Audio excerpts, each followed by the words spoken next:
الله أكبر.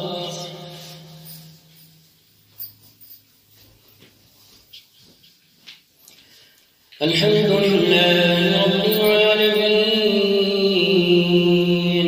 الرحمن الرحيم مالك يوم الدين إياك نعبد وإياك نستعين اهدنا الصراط المستقيم صراط الذين أنعمت عليهم غير المغضوب عليهم ولا الضالين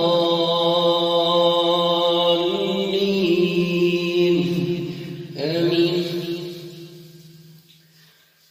لا يحب الله الجهر بالسوء من القول إلا من ظلم وكان الله سميعا عليما. إن تبدوا خيرا أو تخفوه أو تعفوا عن سوء فإن الله كان عفوا قديرا. إن الذين يكفرون بالله ورسله ويريدون أن يفرقوا بين الله ورسله ويقولون نؤمن ببعض ونكفر ببعض ويريدون أن يتخذوا بين ذلك سبيلا أولئك هم الكافرون حقا وأعتدنا للكافرين عذابا مهينا. والذين آمنوا بالله ورسله ولم يفرقوا بين أحد منهم أولئك سوف يؤتيهم أجورهم وكان الله غفورا رحيما. يسألك أهل الكتاب أن تنزل عليهم كتابا من السماء فقد سألوا موسى أكبر من ذلك فقالوا أرنا الله جهرة فأخذتهم الصاعقة بظلمهم ثم اتخذوا العجل من بعد ما جاءتهم البينات فعفونا عن ذلك وآتينا موسى سلطانا مبينا. ورفعنا فوقهم الطور بميثاقهم وقلنا لهم ادخلوا الباب سجدا وقلنا لهم لا تعلوا في السبت وأخذنا منهم ميثاقا غليظا. فبما نقضهم ميثاقهم وكفرهم بآيات الله وقتلهم الأنبياء بغير حق وقولهم قلوبنا غلف بل طبع الله عليها بكفرهم فلا يؤمنون إلا قليلا. وبكفرهم وقولهم على مريم بهتانا عظيما وقولهم إنا قتلنا المسيح عيسى ابن مريم رسول الله وما قتلوه وما صلبوه ولكن شبه لهم وإن الذين اختلفوا فيه لفي شك منه ما لهم به من علم إلا اتباع الظن وما قتلوه يقينا بل رفعه الله إليه وكان الله عزيزا حكيما. وإن من أهل الكتاب إلا ليؤمنن به قبل موته ويوم القيامة يكون عليهم شهيدا. فبظلم من الذين هادوا حرمنا عليهم طيبات أحلت لهم وبصدهم عن سبيل الله كثيرا وأخذهم الربا وقد نهوا عنه وأكلهم أموال الناس بالباطل وأعتدنا للكافرين منهم عذابا أليما. لكن الراسخون في العلم منهم والمؤمنون يؤمنون بما أنزل إليك وما أنزل من قبلك والمقيمين الصلاة والمؤتون الزكاة والمؤمنون بالله واليوم الآخر أولئك سنؤتيهم أجرا عظيما.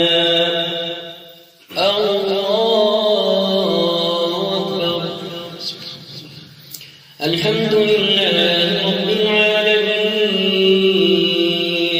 الرحمن الرحيم مالك يوم الدين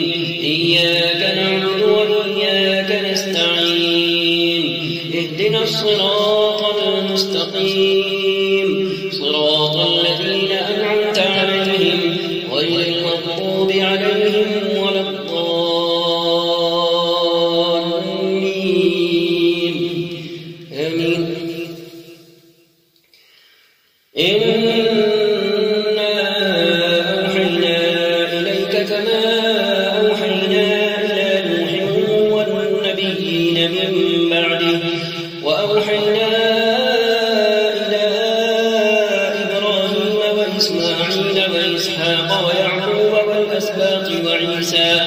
وعيسى وأيوب ويونس وهارون وسليمان وآتينا داود زبورا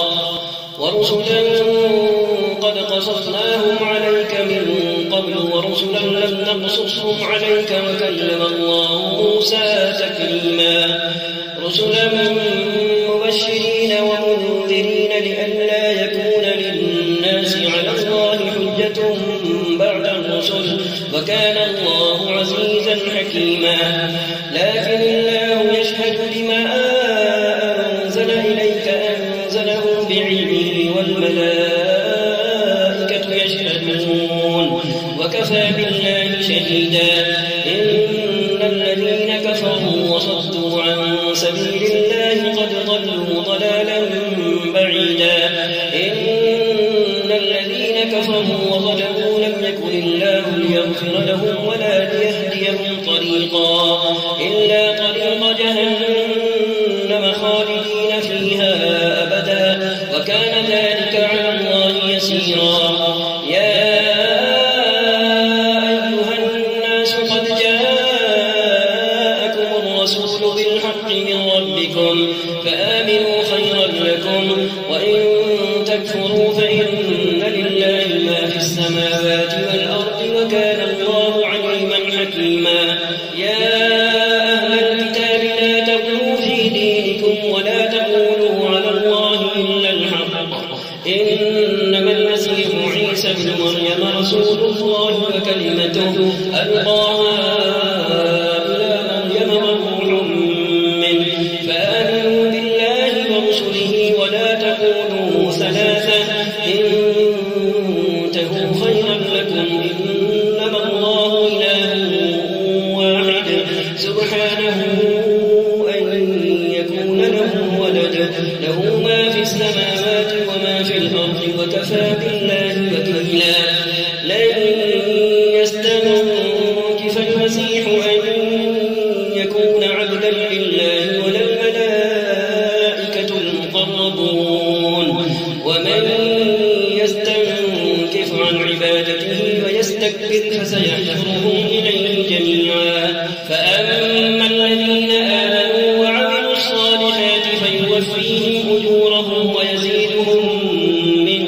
فضله وأما الذين استنكفوا واستكبروا فيعذبهم عذابا أليما ولا يجدون لهم من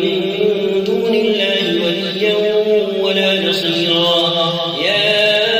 أيها الناس قد جاءكم برهان من ربكم وأنزلنا إليكم نورا مبينا فأما الذين آمنوا بالله واعتصموا به فسيدخلهم في رحمة منه وفضل ويهديهم إليه صراطا مستقيما يستفتونك قل الله يفتيكم في الكلالة إن امرؤ هلك ليس له ولد وله أخت فلها نصف ما ترك وهو يرثها إن لم يكن لها ولد فإن كانت اثنتين فلهما الثلثان مما ترك وإن كانوا إخوة رجالا ونساء فللذكر مثل حظ الأنثيين يبين الله لكم أن تضلوا والله بكل شيء عليم. الله أكبر.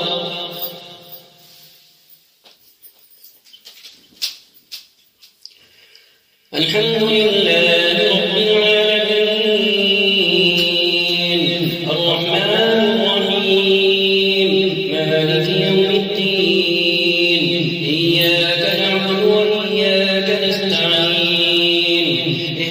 الصراط المستقيم صراط الذين أنعمت عليهم غير المغضوب عليهم ولا الضالين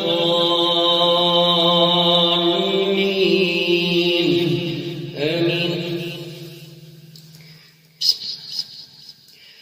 يا أيها الذين آمنوا أوفوا بالعقود أحلت لكم بهيمة الأنعام إلا ما يتلى عليكم غير محل الصيد وأنتم حرم إن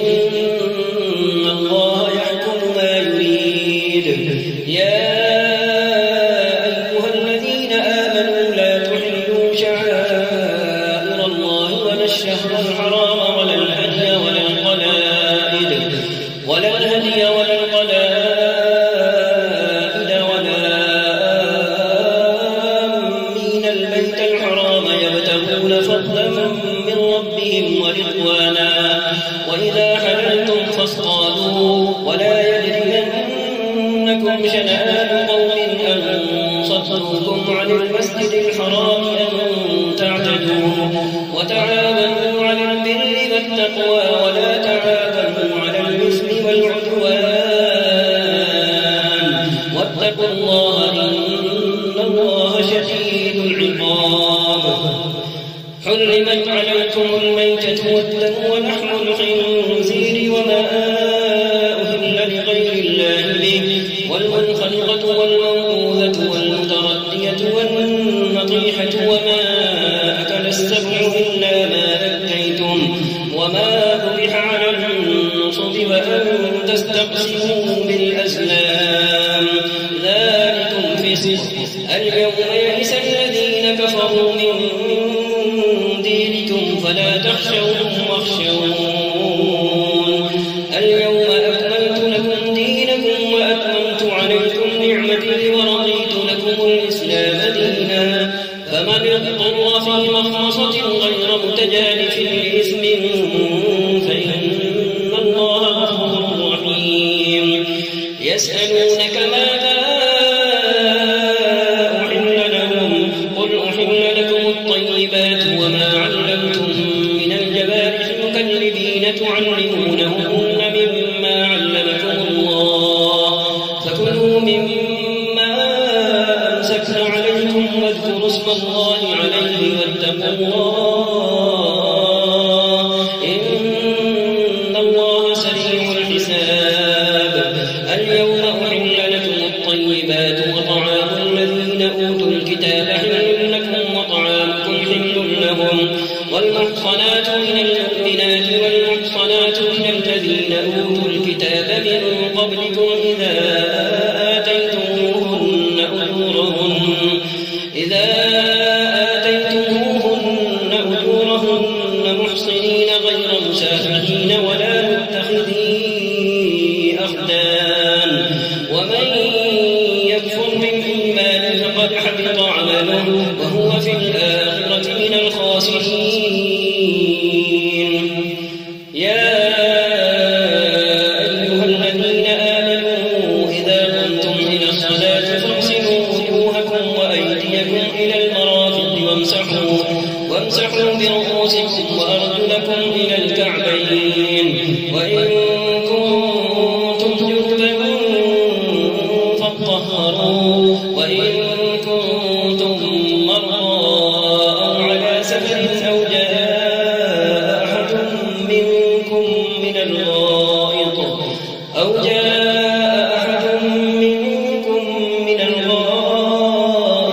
لامستم النساء فلم تجدوا ماء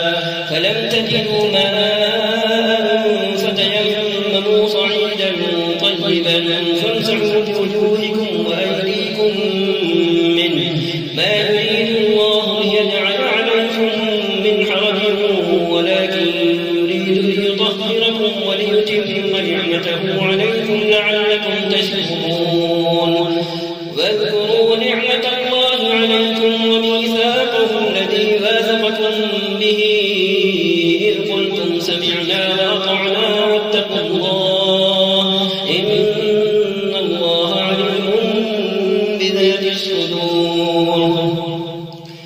يا أيها الذين آمنوا كونوا قوامين لله شهداء بالقسط ولا يجرمنكم شنآن قوم على ألا تعدلوا اعدلوا هو أقرب للتقوى واتقوا الله إن الله خبير بما تعملون وعد الله الذين آمنوا وعملوا الصالحات لهم مغفرة وأجر عظيم والذين كفروا وكذبوا بآياتنا أولئك أصحاب الجحيم الله أكبر الحمد لله رب العالمين الرحمن الرحيم مالك يوم الدين إياك نعبد وإياك نستعين اهدنا الصراط المستقيم صراط الذين أنعمت عليهم غير المغضوب عليهم ولا الضالين آمين يا أيها الذين آمنوا اذكروا نعمة الله عليكم إذ هم قوم أن يبسطوا إليكم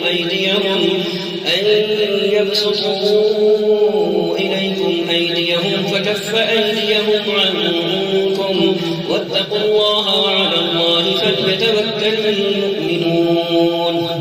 ولقد أخذ الله ميثاق بني إسرائيل وبعثنا منهم 12 نقيبا وقال الله إني معكم لئن أقمتم الصلاة وآتيتم الزكاة وآمنتم برسلي وعزرتموهم وأقرضتم الله قرضا حسنا لأكفرن عنكم سيئاتكم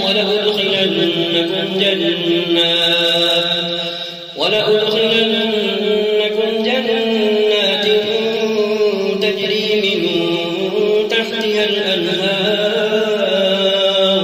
فمن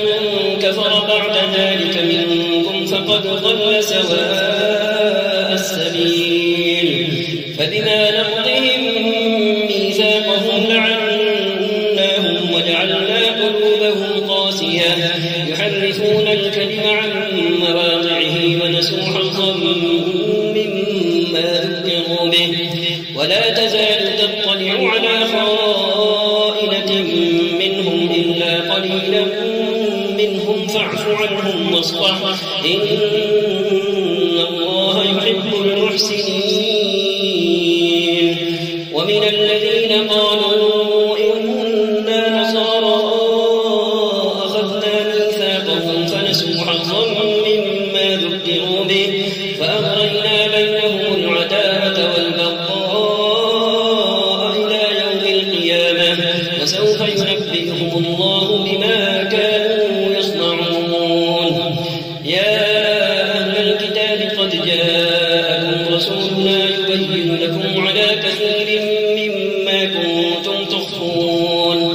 يبين لكم على كثير مما كنتم تخفون من الكتاب ويعفو عن كثير قد جاءكم من الله نور وكتاب مبين يهدي به الله من اتبع رضوانه سبل السلام ويخرجهم من الظلمات إلى النور بإذنه ويهديهم إلى صراط مستقيم لقد كفر الذين قالوا إن الله هو المسيح ابن مريم قل فمن يملك من الله شيئا إن أراد أن يهلك المسيح ابن مريم وأمه ومن في الأرض جميعا ولله ملك السماوات والأرض وما بينهما يخلق ما يشاء والله على كل قدير. وقالت اليهود والنصارى نحن أبناء الله وأحباؤه قل فلم يعذبكم بذنوبكم بل أنتم بشر ممن خلق يغفر لمن يشاء ويعذب من يشاء ولله ملك السماوات والأرض وما بينهما وإليه المصير. يا أهل الكتاب قد جاءكم رسولنا يبين لكم على فترة من الرسل أن تقولوا ما جاءنا من بشير ولا نذير فقد جاءكم بشير ونذير والله على كل شيء قدير. الله أكبر.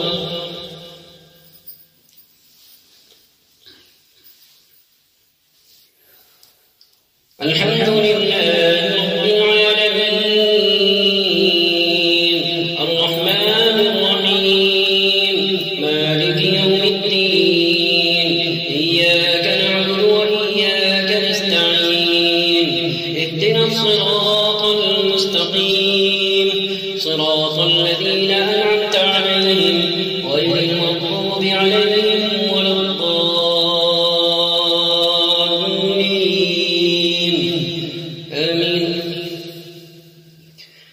وإذ قال موسى لقومه يا قوم اذكروا نعمة الله عليكم إذ جعل فيكم أنبياء وجعلكم ملوكا وآتاكم ما لم يؤت أحدا من العالمين. يا قوم ادخلوا الأرض المقدسة التي كتب الله لكم ولا ترتدوا على أدباركم فتنقلبوا خاسرين. قالوا يا موسى إن فيها قوما جبارين وإنا لن ندخلها حتى يخرجوا منها فإن يخرجوا منها فإنا داخلون. قال رجلان من الذين يخافون أنعم الله عليهم ادخلوا عليهم الباب فإذا دخلتموه فإنكم غالبون وعلى الله فتوكلوا إن كنتم مؤمنين. قالوا يا موسى إنا لن ندخلها أبدا ما داموا فيها فاذهب أنت وربك فقاتلا إنا هاهنا قاعدون. قال رب إني لا أملك إلا نفسي وأخي فافرق بيننا وبين القوم الفاسقين. قال فإنها محرمة عليهم 40 سنة يتيهون في الأرض فلا تأس على القوم الفاسقين. واتل عليهم نبأ ابني آدم بالحق إذ قربا قربانا فتقبل من أحدهما ولم يتقبل من الآخر قال لأقتلنك قال إنما يتقبل الله من المتقين. لئن بسطت إلي يدك لتقتلني ما أنا بباسط يدي إليك لأقتلك إني أخاف الله رب العالمين. إني أريد أن تبوء بإثمي وإثمك فتكون من أصحاب النار وذلك جزاء الظالمين. فطوعت له نفسه قتل أخيه فقتله فأصبح من الخاسرين. فبعث الله غرابا يبحث في الأرض ليريه كيف يواري سوءة أخيه قال يا ويلتى أعجزت أن أكون مثل هذا الغراب فأواري سوءة أخيه فأصبح من النادمين.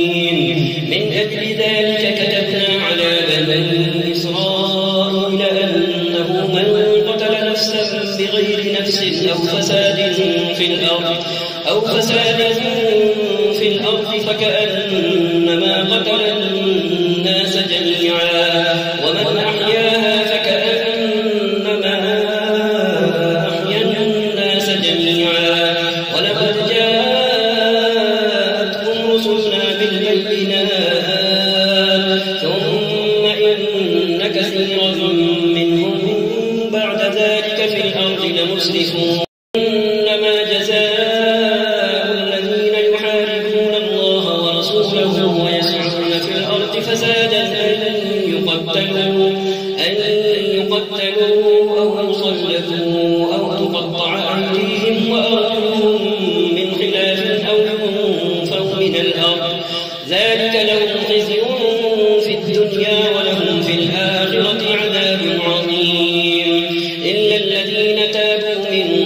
قبل أن تقدروا عليهم فاعلموا أن الله غفور رحيم. الله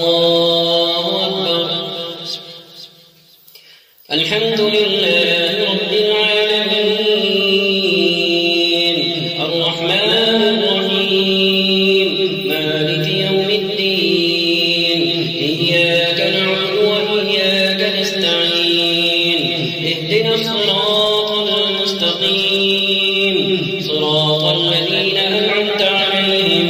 غير المغضوب عليهم ولا الضالين آمين. يا أيها الذين آمنوا اتقوا الله وابتغوا إليه الوسيلة وجاهدوا في سبيله لعلكم تفلحون. إن الذين كفروا لو أن لهم ما في الأرض جميعا ومثله معه ليفتدوا به من عذاب يوم القيامة ما تقبل منهم ولهم عذاب أليم. يريدون أن يخرجوا من النار وما هم بخارجين منها ولهم عذاب مقيم. والسارق والسارقة فاقطعوا أيديهما جزاء بما كسبا نكالا من الله والله عزيز حكيم. فمن تاب من بعد ظلمه وأصلح فإن الله يتوب عليه إن الله غفور رحيم. ألم تعلم أن الله له ملك السماوات والأرض يعذب من يشاء ويغفر لمن يشاء والله على كل شيء قدير. يا أيها الرسول لا يحزنك الذين يسارعون في الكفر من الذين قالوا آمنا بأفواههم ولم تؤمن قلوبهم ومن الذين هادوا سماعون للكذب سماعون لقوم آخرين لم يأتوك يحرفون الكلم من بعد مواضعه يقولون إن أوتيتم هذا فخذوه وإن لم تؤتوه فاحذروا ومن يرد الله فتنته فلن تملك له من الله شيئا. أولئك الذين لم يرد الله أن يطهر قلوبهم لهم في الدنيا خزي ولهم في الآخرة عذاب عظيم. سماعون للكذب يكالون للسحت فإن جاءوك فاحكم بينهم أو أعرض عنهم وإن تعرض عنهم فلن يضروك شيئا وإن حكمت فاحكم بينهم بالقسط إن الله يحب المقسطين. وكيف يحكمونك وعندهم التوراة فيها حكم الله ثم يتولون من بعد ذلك وما أولئك بالمؤمنين. إنا أنزلنا التوراة فيها هدى ونور يحكم بها النبيون الذين أسلموا للذين هادوا والربانيون والأحبار بما استحفظوا من كتاب الله وكانوا عليه شهداء. فلا تخشوا الناس واخشوني ولا تشتروا بآياتي ثمنا قليلا ومن لم يحكم بما أنزل الله فأولئك هم الكافرون. وكتبنا عليهم فيها أن النفس بالنفس والعين بالعين والأنف بالأنف والأذن بالأذن والسن بالسن والجروح قصاص فمن تصدق به فهو كفارة له ومن لم يحكم بما أنزل الله فأولئك هم الظالمون وقفينا على آثارهم بعيسى ابن مريم مصدقا لما بين يديه من التوراة وآتيناه الإنجيل فيه هدى ونور ومصدقا لما بين يديه من التوراة وهدى وموعظة للمتقين وليحكم أهل الإنجيل بما أنزل الله فيه ومن لم يحكم بما أنزل الله فأولئك هم الفاسقون وأنزلنا إليك الكتاب بالحق مصدقا لما بين يديه من الكتاب ومهيمنا عليه فاحكم بينهم بما أنزل الله ولا تتبع أهواءهم عما جاءك من الحق لكل جعلنا منكم شرعة ومنهاجا ولو شاء الله لجعلكم أمة واحدة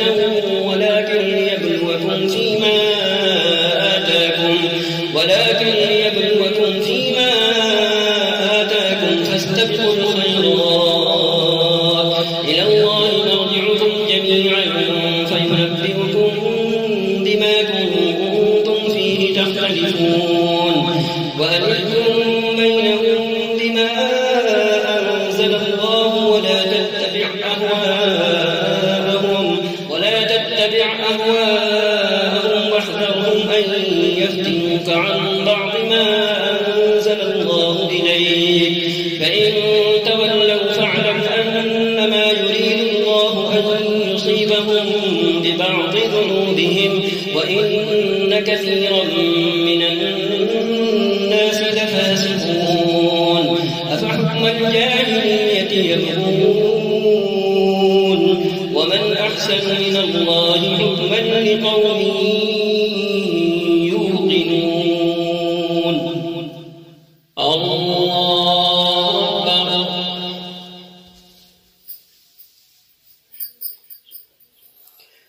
الحمد لله رب العالمين الرحمن الرحيم مالك يوم الدين إياك نعبد وإياك نستعين اهدنا الصراط المستقيم صراط الذين أنعمت عليهم غير المغضوب عليهم ولا الضالين آمين يا أيها الذين آمنوا لا تتخذوا اليهود والنصارى أولياء بعضهم أولياء بعض ومن يتولهم منكم فإنه منهم إن الله لا يهدي القوم الظالمين فترى الذين في قلوبهم مرض يسارعون فيهم يقولون نخشى أن تصيبنا دائرة فعسى الله أن يأتي بالفتح أو أمر من عنده فيصبحوا على ما أسروا في أنفسهم نادمين ويقول الذين آمنوا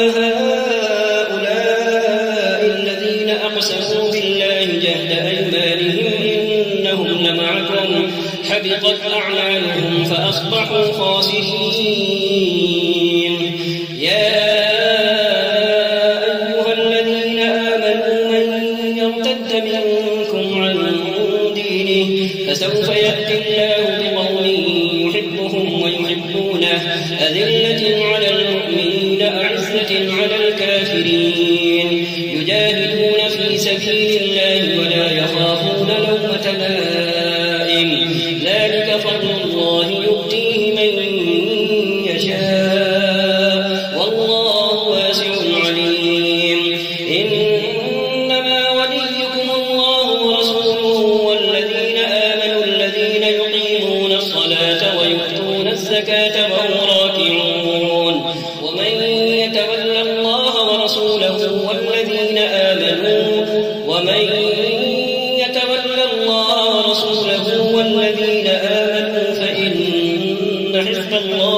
واتقوا الله إن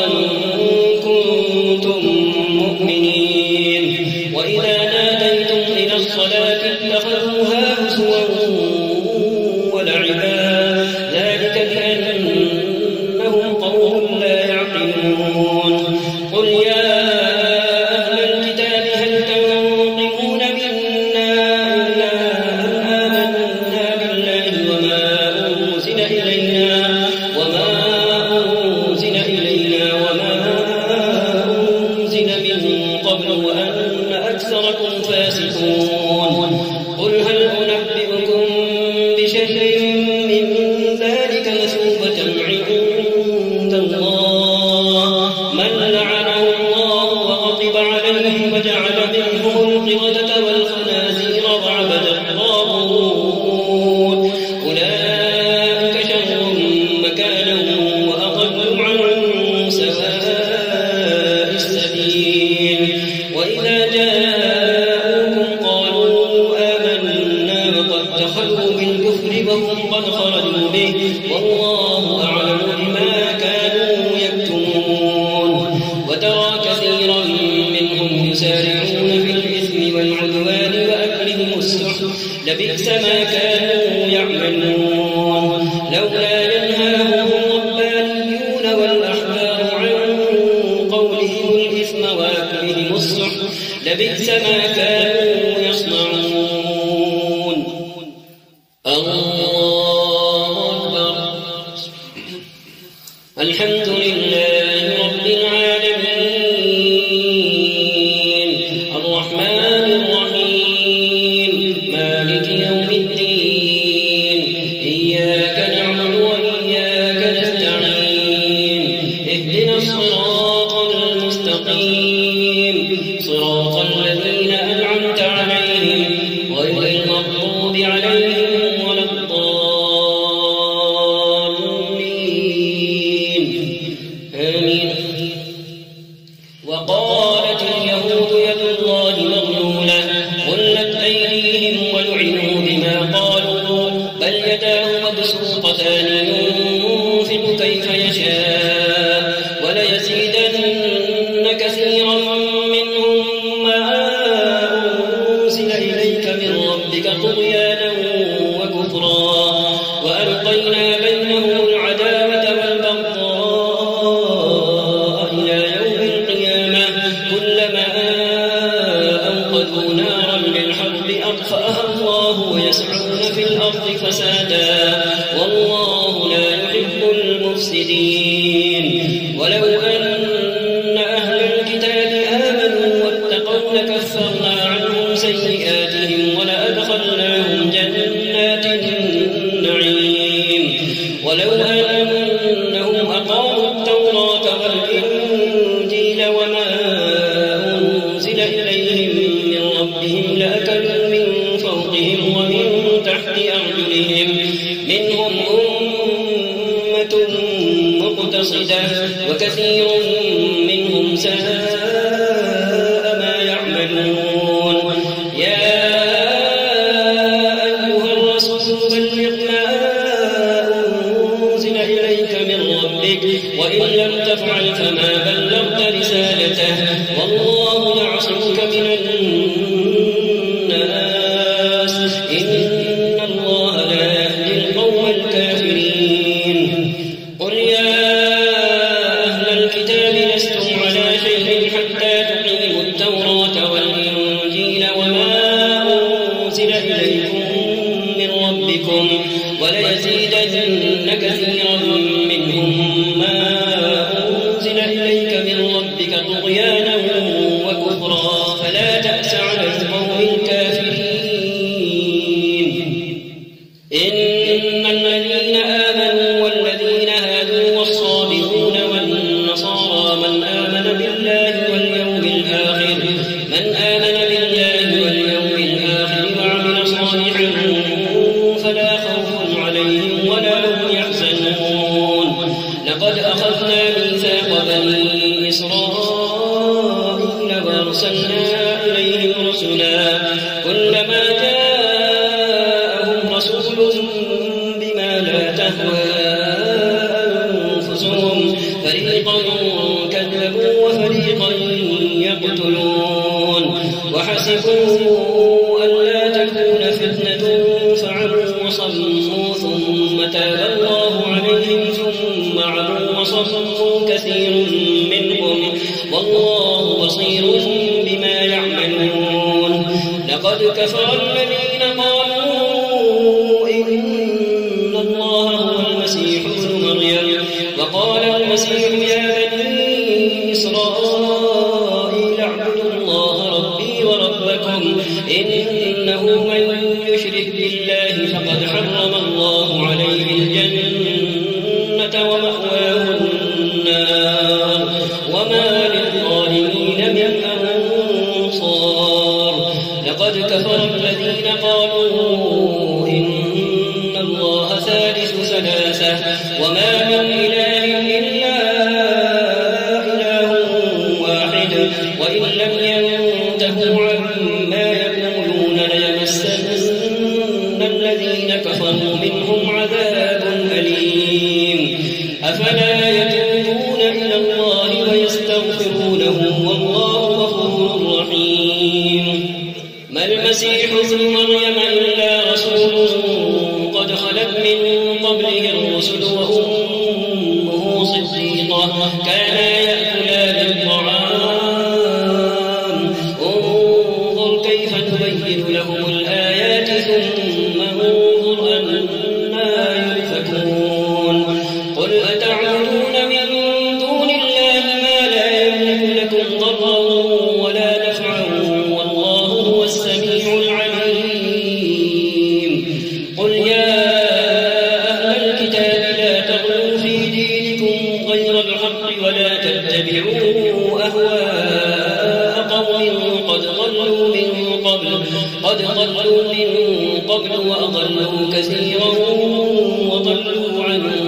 سواء السبيل لعن الذين كفروا من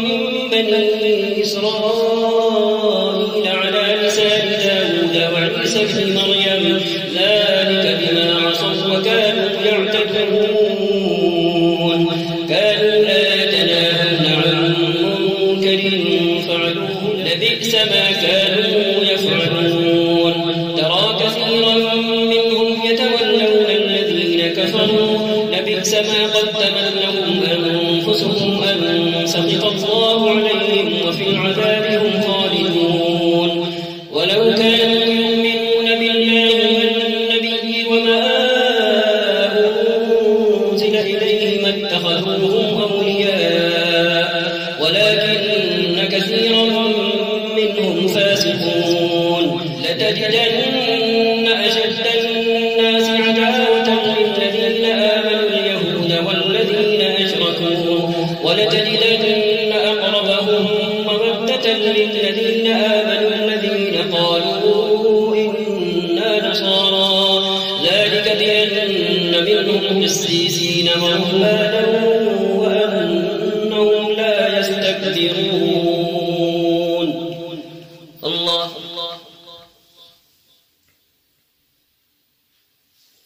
سمع الله لمن حمده الله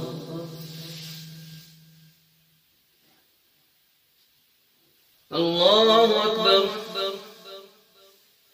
الله أكبر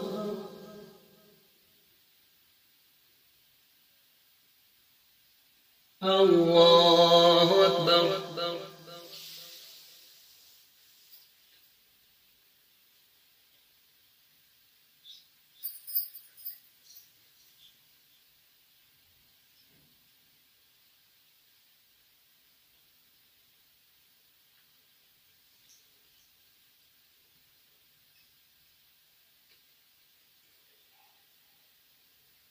السلام عليكم ورحمة الله.